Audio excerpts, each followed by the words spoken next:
My name is Betty. I've been working in an office at a small company ever since I graduated from college. Being rather plain looking, I have never been popular with guys, which means few romantic opportunities. Before I knew it, I was in my 30s without a boyfriend. Feeling lonely about the prospect of never getting married, I took a leap of faith and signed up for a dating app.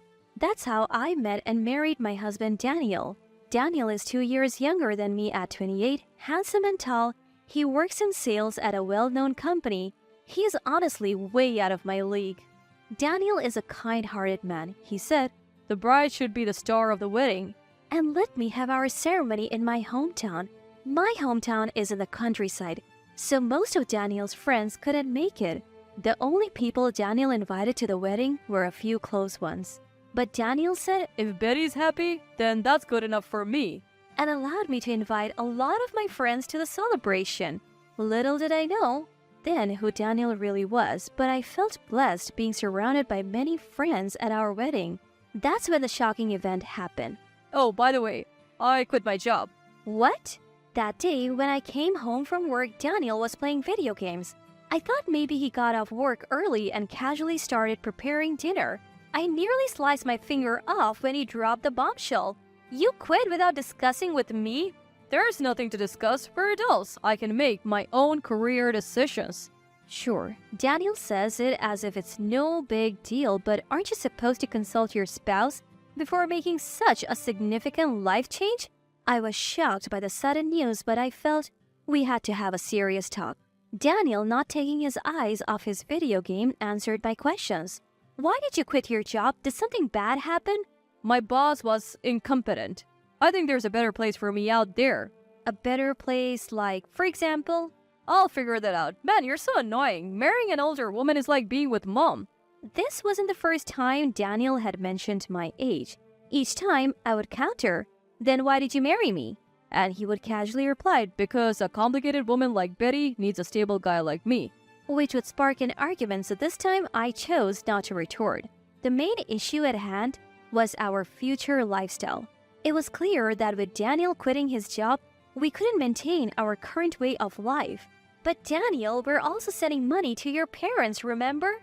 Their rent is high, and if you're not working, there's no way my income alone can support both households." This became a concern shortly after Daniel and I got married. Both of Daniel's parents, still in their 50s, had quit their jobs. Their reason was, "Our backs and shoulders hurt. We can't keep working this hard if we want to live a long life." However, that was their choice. It may sound cold, but I thought they should live their lives as they please, so I didn't say anything. The situation changed the month after they quit their jobs. They came to our apartment asking for financial assistance. "We don't have much in savings." "If your parents are struggling, it'll be a problem for you too, Daniel." So we were convinced, and Daniel decided that we would help with their rent and living expenses. In a high-security 4-bedroom apartment close to the station, that's where parents-in-law lives. The rent is through the roof. After they left, cheerful about the financial help, I asked Daniel, "What about our own living expenses?" "Betty can cover our costs. I'm going to give my salary to mom and dad." I wasn't happy. The thought of divorce crossed my mind. "You should consider yourself lucky. A woman over 30 marrying a younger, handsome guy like me, you're already winning." That's what he always said. It made me feel worthless, so I couldn't muster the courage to leave him. If Daniel quits his job, sending money to parents-in-law would be difficult. When I asked about this, he was too engrossed in his video game to pay any attention. "Hey, what about the money for David and Catherine?" Chopping carrots vigorously, I questioned him. Daniel clicked his tongue. "Obviously, Betty will cover that. We're a couple. We're supposed to support each other until I find a suitable job. Betty will hold the fort." He went back to his game. I don't make a lot of money. I was anxious about what the future held, but there was nothing I could do. Life slowly changed. We started draining our savings to help parents-in-law. Daniel, although jobless, did nothing around the house. When I complained, he would say, "I should have never married an older woman. You're all so naggy. You don't appreciate having a husband like me." As for parents-in-law, they started complaining about the insufficient amount we were sending. "So, Betty, you're this age and not making much money. Have you been slacking off?" Well, since Daniel used to be the one supporting you, it's high time you step up. For some reason, they admonish me. I started doing some freelance illustrator work after my regular job just to bring in more money. Daniel, meanwhile, showed zero interest in looking for a job he considers suitable for himself. My love for Daniel, who spends his days playing video games, at home or asking me for money to go to the casino, is running thin. When should we get a divorce? Thinking about when to divorce, yet what if the rest of my life is just me, all alone, keeps me from taking the plunge. Then, one day after work, I was greeted by a stranger while I was in the supermarket. Who are you? You don't remember me, do you? We met at the wedding. I was friends with Daniel. I'm John. Taking a closer look at John's cheerful face, I couldn't help but exclaim, "Oh!" John was one of the few friends Daniel had invited to our wedding. Apparently, just off work like me, John in a suit was filling his shopping cart with plenty of groceries. I'm sorry, I didn't recognize you. My husband has spoken highly of you. Well, the thing is, I've actually cut ties with Daniel. I saw you and wondered if you're doing okay, so I thought I'd say hi. What? I was surprised to hear John speak of his friendship with Daniel in the past tense. I never thought he had actually severed ties. John then proceeded to explain to my astonished self the reason Daniel held our wedding in my hometown wasn't out of kindness. The truth was Daniel had very few friends. Apparently, Daniel spent most of his student life on slot machines and had a habit of borrowing money without paying it back. John was one of Daniel's college friends and he was no exception. He had lent Daniel money but never got repaid. The reason he continued the friendship was because they worked at the same company and John didn't want to rock the boat. Once Daniel quit his job, he immediately reached out to John for more money. That was the last straw for John. He cut off all contact. Do you know why Daniel was forced to quit his job? Forced to quit? I heard he left because he didn't get along with his boss. That's not it. Daniel was fired because they found out he was going to casinos when he was supposed to be on sales calls. I was shocked. This meant Daniel had been lying to me since the beginning of our marriage?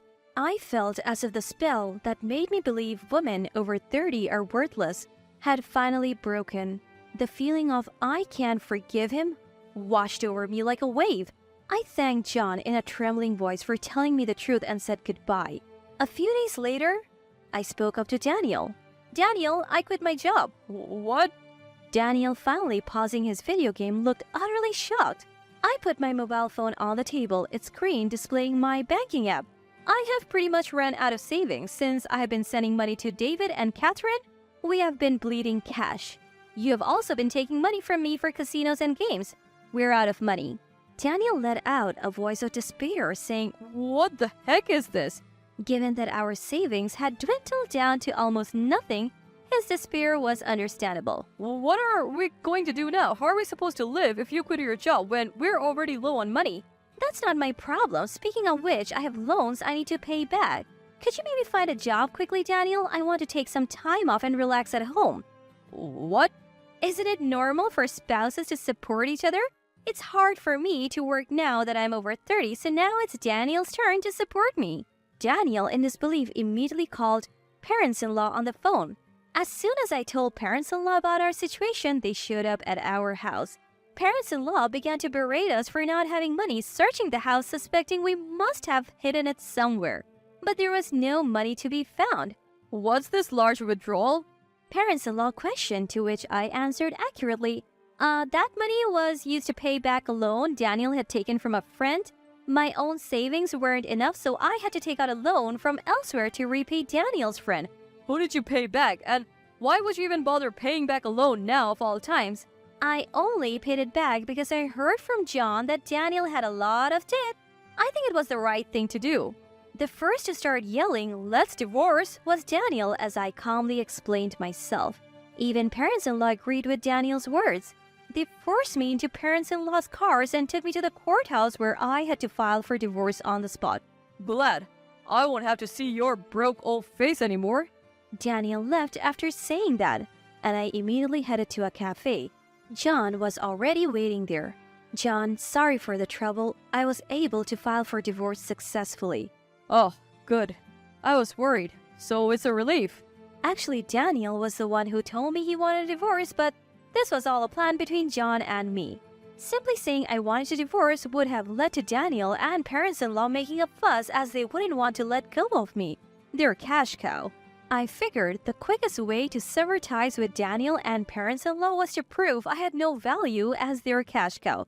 Fortunately, my side job as an illustrator had started to pay off and I had saved quite a bit. I had this money deposited into a bank account that I kept hidden from Daniel and parents-in-law. It's true that I repaid the money Daniel had borrowed from John, but I had actually given John more money than that amount. It was all part of the plan to lower my bank balance, and John was more than happy to go along with it. After successfully filing for divorce, John met me at the cafe to return the extra money. However, the envelope he handed me contained all the money I had given him. "John, this is too much. The money Daniel borrowed belongs to you, doesn't it?" "No, I only lent money to Daniel, not to you. When I gave Daniel the money, I had no intention of getting it back. I cut ties with him because I didn't like his attitude afterwards. So, this is all your money. Having a bit more cash can't hurt when you're rebuilding your life." I could only feel gratitude towards John, who said this with a smile.